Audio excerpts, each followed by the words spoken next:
of Management Studies IGNOU presents an audiobook on the course MMPC-012 titled Strategic Management for MBA Program. Presenting Block 3 titled Formulation of Strategy, Unit 8 Competitive Strategy.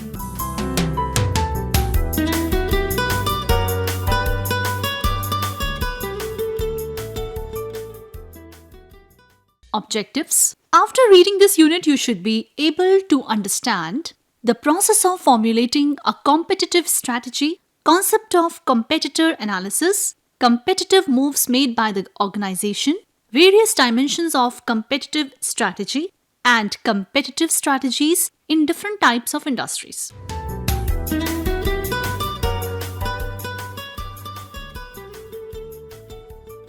Now, introduction. In Unit 7 of Block 2, we discussed business level strategy, which consists of generic strategies. These three generic strategies, differentiation, overall cost leadership, and focus form the basis of this unit. This unit is an extension of Unit 7. In this unit, we will learn different aspects of competitive energy, of competitive strategy. After knowing all about generic competitive strategies, it is important to understand how these strategies can be formulated. The organization needs to understand how to tackle with the competitors and what specific decisions to be taken while formulating a competitive strategy. There are various types of industries, be it declining, fragmented, or emerging. Each industry has to plan its own competitive strategy, either to come out of a bad situation or to grow or expand. Michael E. Porter has described generic competitive strategies to cope with 5 competitive forces. These strategies usually are consistent in nature, that is why they are termed as generic strategies. These strategies helps the organization in different situations to develop appropriate competitive strategy which can be implemented effectively.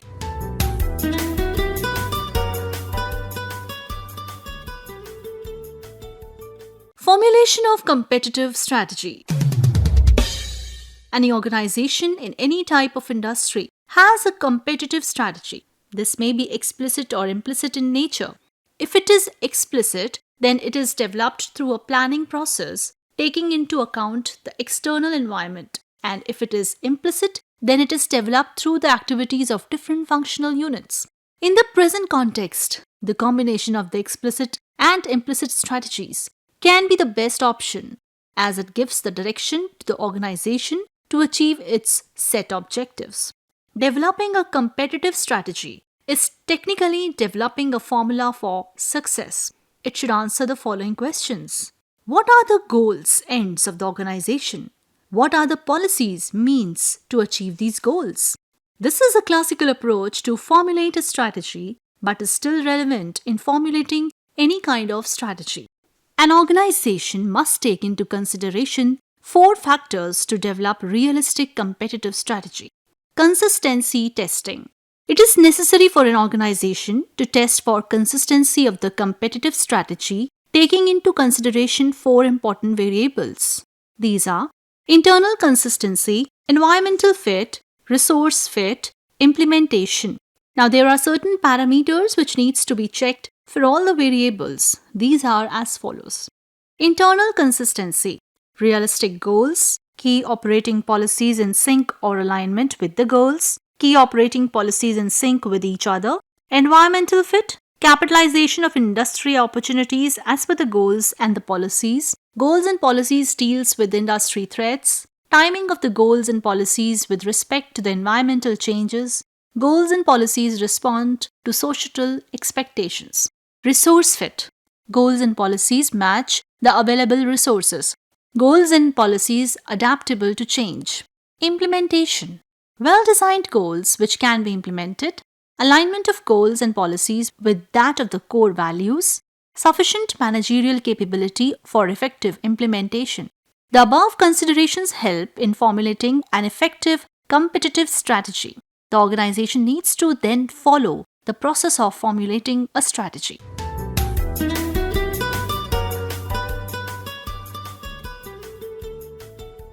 Framework for competitor analysis. We have learned how a competitive strategy is formulated. After the formulation of the strategy, the organization needs to position its business in such a manner that it maximizes its value proposition. Competitor analysis is one of the major components of strategy formulation.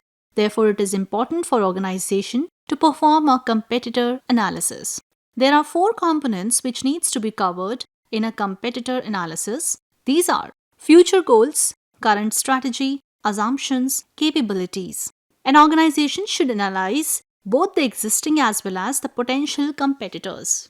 Future goals. It is very important to diagnose the goals of the competitors as it helps in predicting the current financial position of the organization, predicting the strategic moves of the competitors if they are not satisfied with their present position, predicting the reaction of the competitor to the external environment, predicting reactions to strategic changes. This can be understood with the help of an example. Suppose there are 2 organizations A and B. A is interested in maintaining stable sales growth, being conservative in nature, whereas B is interested in maintaining its rate of return on investment. Both the organizations will react differently to those situations like downturn in the business or increase in the market share. In diagnosing the future goals of the competitors apart from the financial position, qualitative factors like targets with respect to market leadership, technological status, social status, etc. is also important. Assumptions. This is the second component in the competitor analysis and is quite critical in nature. There are 2 categories when the competitor's assumptions are identified. A. Self-assumption of the competitor. B. Competitors' assumption about the industry and other organizations which are a part of the industry. When we talk about self-assumptions, then it means the set of assumptions in which an organization is operating. For example, the competitor may have an assumption that it is a market leader or an assumption that it is a socially conscious organization, etc. These assumptions act as the directing force for the organization's behavior. It is not necessary that the assumptions made by the organization are accurate. This is where it loses the market share before it recognizes that there was flaw in its assumptions. Similarly, the competitor's assumption about the industry also may not be accurate. Therefore, it is important to identify the biases, popularly known as blind spots, so that the errors are minimized. Current strategy. The third component is assessing the current strategy of the competitors. This includes the policies in the functional areas. In competitor analysis, it is necessary to assess both the internal and external strategies of the competitor. Capabilities. This is the last component in the competitor analysis. This includes assessing the competitor's strengths and weaknesses, which is done by using Porter's 5 forces. The capabilities includes the core competencies of the organization. The capabilities can be core or quick response capabilities, adaptability, and sustainability. Combining the 4 components, the competitor's position as defensive or offensive can be judged. This helps the organization to predict the moves to be made by the competitors.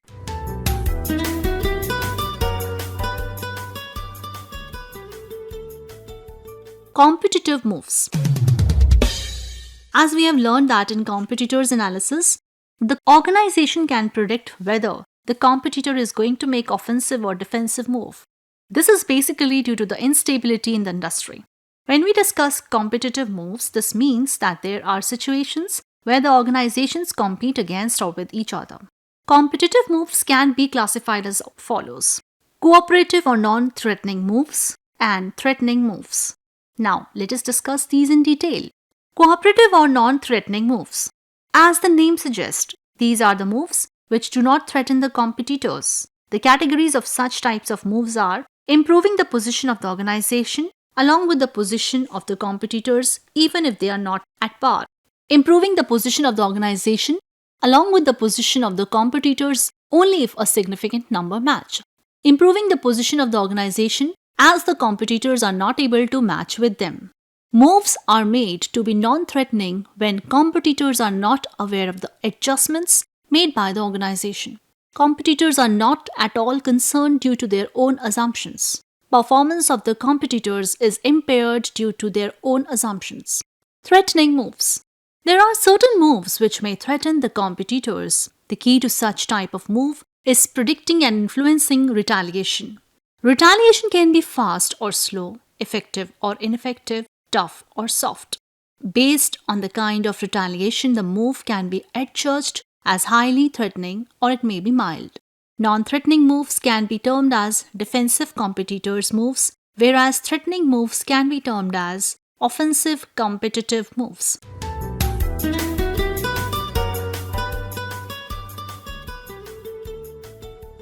Dimensions of competitive strategy. Let us now discuss different dimensions of competitive strategy. Each organization has its own competitive strategy. However, the main dimensions are discussed below, which demarcate an organization's competitive strategy from that of others. The various dimensions of competitive strategy are as follows. Specialization. As the name suggests, this focuses on the efforts of the organization in specializing in teams of product line, market segments, and niche markets. Branding. The dimension focuses on the brand identification of the products than on the competition. This can be done through promotional techniques adopted by the organization. Push versus pull. The dimension focuses on the degree to which brand identification can be done. It may be selling directly to the customer or through other distribution channels, example, online platforms. Push strategy involves pushing the product or brand to the target consumers, whereas pull strategy is about attracting the interest of the consumers towards the product or brand. Distribution channel. Selecting an appropriate distribution channel is important. The organization needs to decide which channel it has to use. It can be company-owned, retail outlets, online platforms, specialty outlets, etc. Quality of product. It is very important for organization to focus on this aspect. Quality of product matters a lot and it depends on the type of raw material, specifications, features, etc. for making a finished product. Technological leadership. It focuses on the degree to which an organization seeks leadership in the technology. These are organizations which tend to imitate the product, and this is where they lack the competitive advantage. Vertical integration.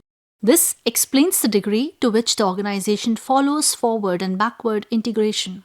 Cost position. Optimum utilization of cost is very important for competitive advantage. Service. This gives the degree to which the organization provides ancillary services.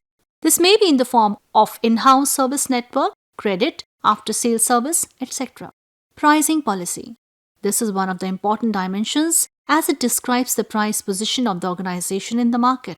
This is a distinct strategic variable and should be considered separately. Leverage.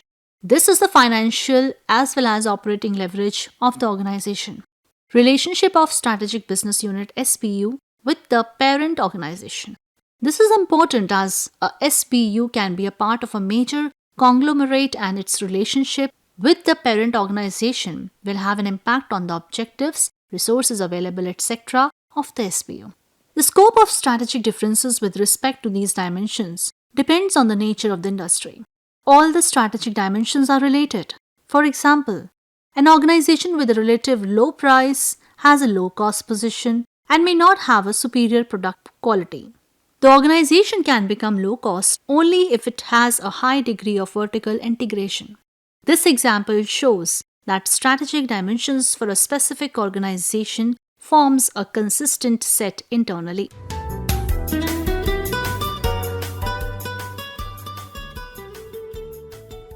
Fragmented industries and competitive strategy. Fragmented industries comprises of organizations which do not have a significant market share but can influence the industry strongly. Fragmented industries consist of a large number of small and medium-sized organizations. The industries makes the environment unique in the sense that they do not have market leaders. These industries can range from services, retail, and agriculture to creative businesses. Some fragmented industries are characterized by differentiated products like software, TV, etc., and some undifferentiated products like fabricated aluminium, designing a specific competitive strategy for a fragmented industry is a combination of the generic strategy management process along with the specific dimensions discussed here. Probable strategic hindrances. There are many strategic traps which hinder the competitive position of the fragmented industry. Some of the common hindrances which needs to be taken care of while formulating the competitive strategies are aiming for dominance. Aiming for dominance by a fragmented industry can be detrimental. If the organization tries to gain dominant share, it leads to the failure of the organization. Dearth of strategic discipline. A high level of strategic discipline is a must for competing in fragmented industry. An opportunistic strategy may work in the short run, but a disciplined approach is a must to sustain and be successful in the long run. Over-centralization. In many fragmented industries, it is seen that they are controlled centrally. This can be counterproductive as the essence of competition in such industries is personalized service, local contact, controlled operations, and the ability and adaptability to change to the environmental fluctuations. False assumptions. It has been seen that the organizations have false or inaccurate assumptions about the other organizations. Most of the organization has owners for the non-economic reasons like person from the family, so there are chances of errors in assessing the assumptions of the other organizations. The faultiest assumption is that the competitors have same overheads and objectives. Reaction to new products. Usually, the organizations in fragmented industry tend to overreact to new products. This results in the increase in cost and overheads, leading to competitive disadvantage. This occurs because of large number of competitors ensures that buyer is able to pay for a new product. Therefore, coping with a new product becomes all the more difficult in fragmented industry. These were the generic strategic traps. There can be more such traps depending on the type of industry. These traps needs to be considered to formulate the strategy. Formulating competitive strategy in fragmented industry. Collating the concept of fragmented industry and the strategic hindrances, we can outline a broad framework to formulate a competitive strategy in fragmented industry. This is a broad framework which can be tweaked as per the requirement of the organization. There are 5 steps involved. These are: Step 1. Conducting industry and competitor analysis. Step 2. Identifying the causes of fragmentation in industry. Step 3. Examining the causes of fragmentation. Step 4. Predicting the new structural equilibrium in the industry. Step 5. Coping with fragmentation. All the 4 steps are interrelated. Step 1 focuses on conducting industry analysis on the whole industry and also to perform the competitor analysis.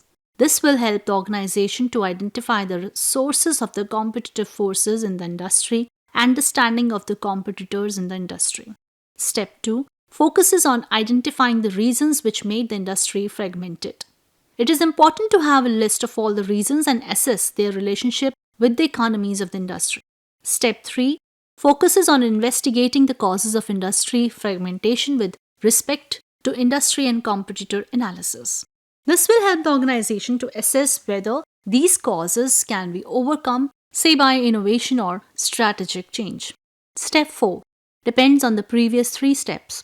The organization needs to assess whether the fragmentation can be overcome or not, and if it can be, then whether the industry is able to give attractive returns or not.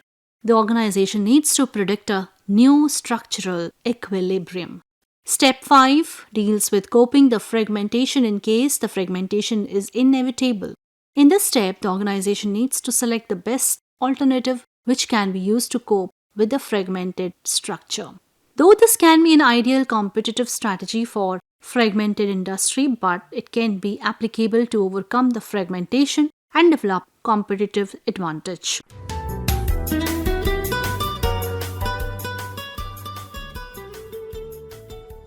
Emerging industries and competitive strategy. As the name suggests, emerging industries are the industries which are new or are reformed due to emergence of socio-economic developments. The best example can be from the present pandemic situation, which has given rise to new organizations which are catering to the specific customer needs. This situation has also given rise to the existing organizations modifying themselves and emerging in new avatars to cater to the end users. Industries like solar power, wind power, online gaming, OTT platforms, social media platforms, etc., are a result of potentially viable opportunities for businesses. The main feature of such industry is that there are no specific rules of the game. The absence of rules can be both risky as well as opportunistic. However, in both the cases, they need to be managed. The major competitive problems in the industry are establishing a set of rules so that the organization can cope with it and be successful. Features of structural environment.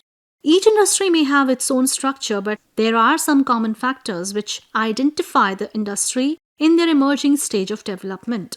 There are certain features of the structural environment in the emerging industry. Uncertain technological environment.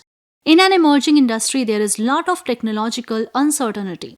Uncertainty can be in terms of the configuration of the product, production technology, etc. For example, in manufacturing optical fibers, there are a number of different processes available and are being used by different organizations in the industry. Which one will be or is the best cannot be predicted unless the product is accepted in the market. Uncertain strategy. There are a number of strategic approaches tried by the participants in the industry. There is no right strategy creating level of uncertainty. Every organization tries different approaches of strategy.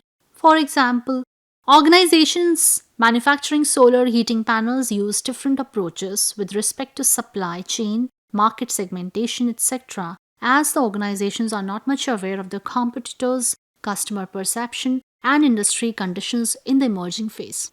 High volatility. It is a known fact that small volumes of production result in high costs, especially in the emerging industries. In this case, the learning curve is very steep, especially with new technology.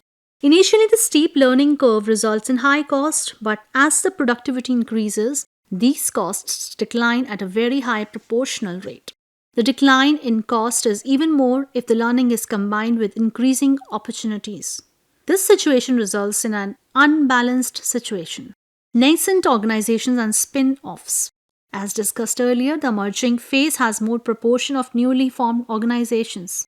The nascent organization is in a position to enter the emerging industry as neither there is set rules nor economies of scale acting as a deterrent. Usually this happens with the organization into digital equipments. Apart from the nascent organization, these are spin-off organizations as well.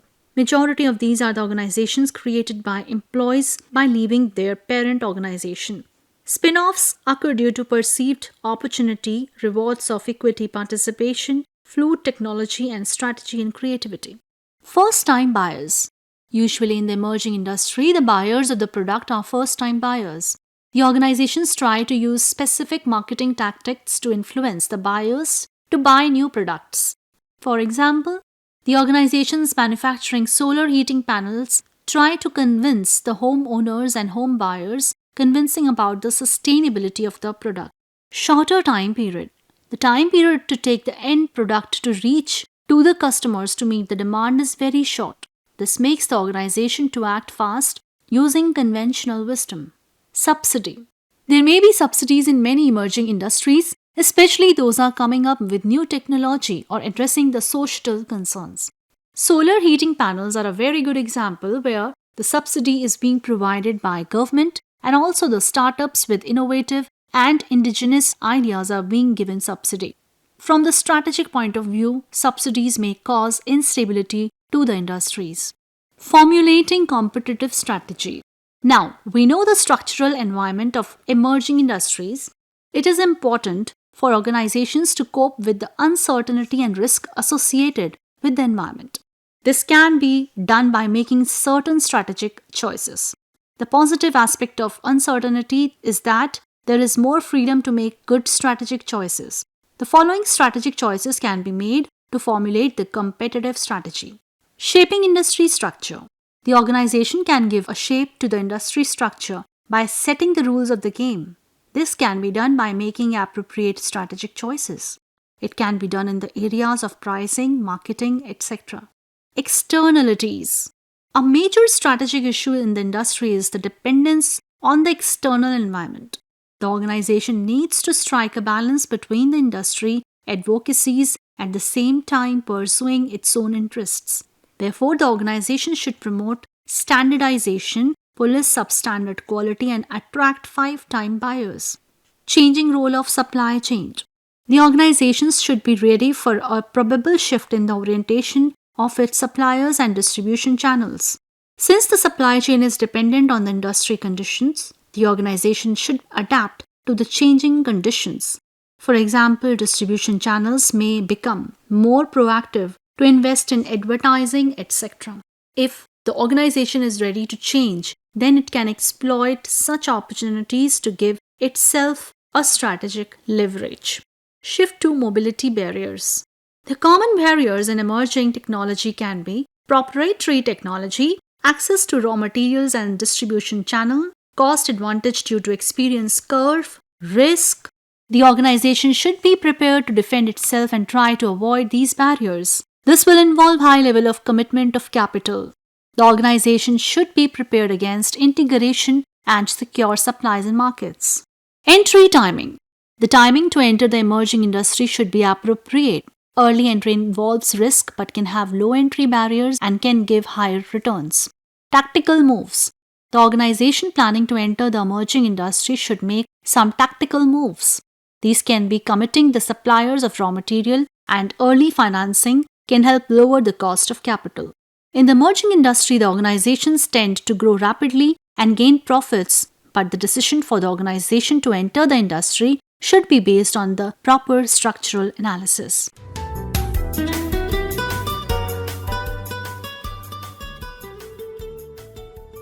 Declining industries and competitive strategy. Now, declining industries are those which have experienced complete decline in unit sales for a considerable period of time. Declining situation is a real-time situation for which an end-game strategy needs to be developed. Decline may be due to many reasons. Some of them are listed below.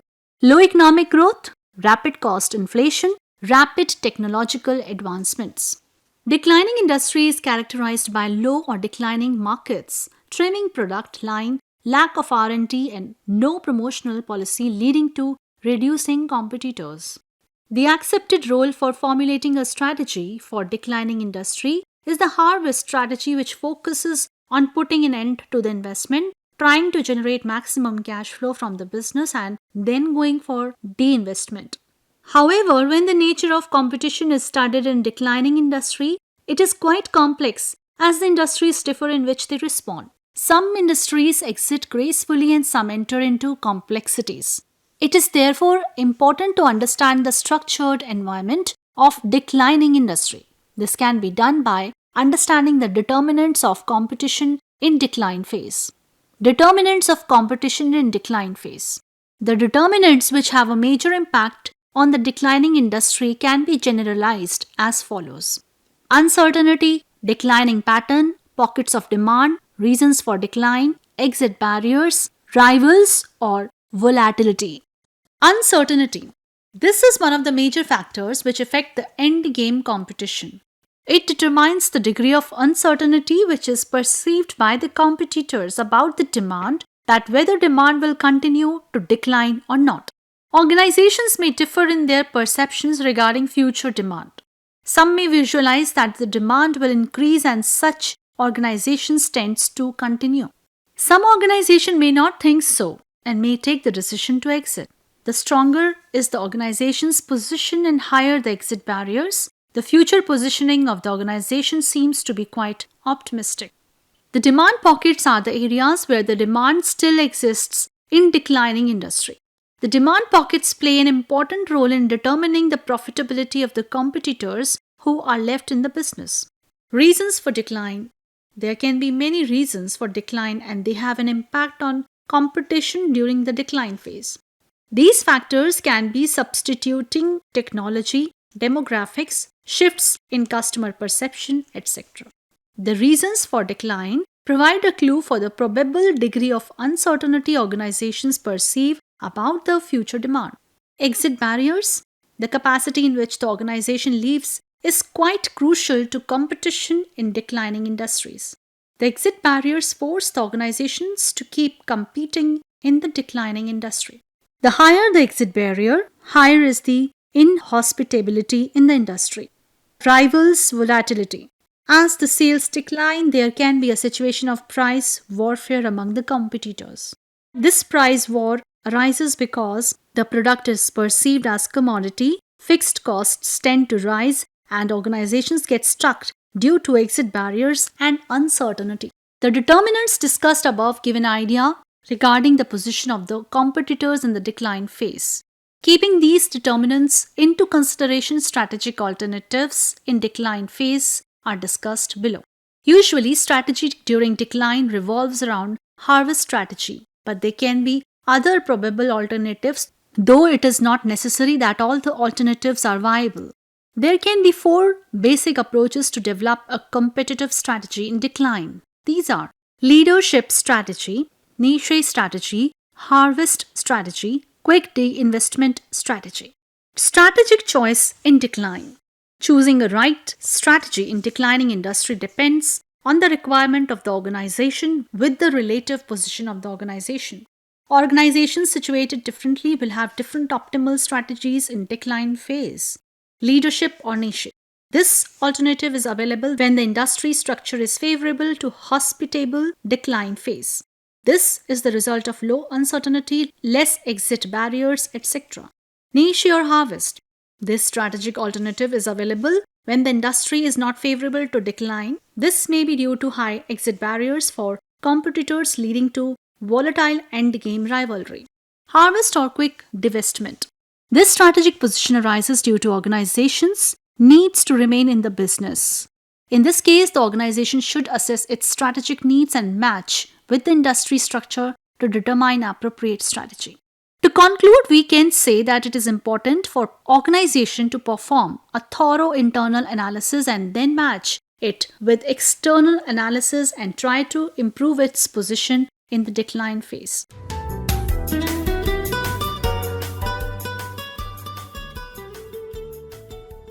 Now let's summarize the chapter.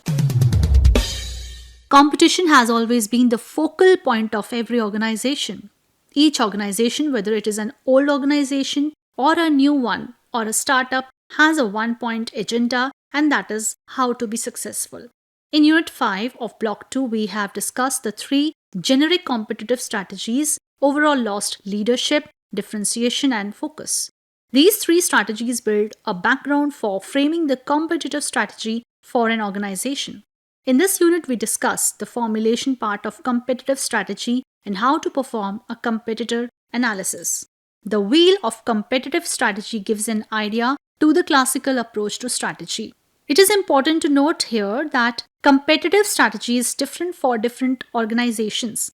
This is the reason we have discussed the competitive strategy in different types of industries. Although the basic strategy formulation remains the same, but keeping in view certain dimensions of competitive strategy in different industries, specific competitive strategy can be formulated. The unit as a whole discusses various aspects of the formulation of competitive strategy.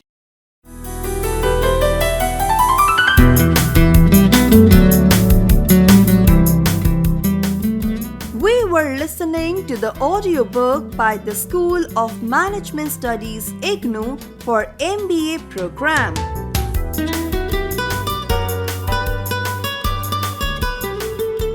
Course code MMPC-012, titled Strategic Management.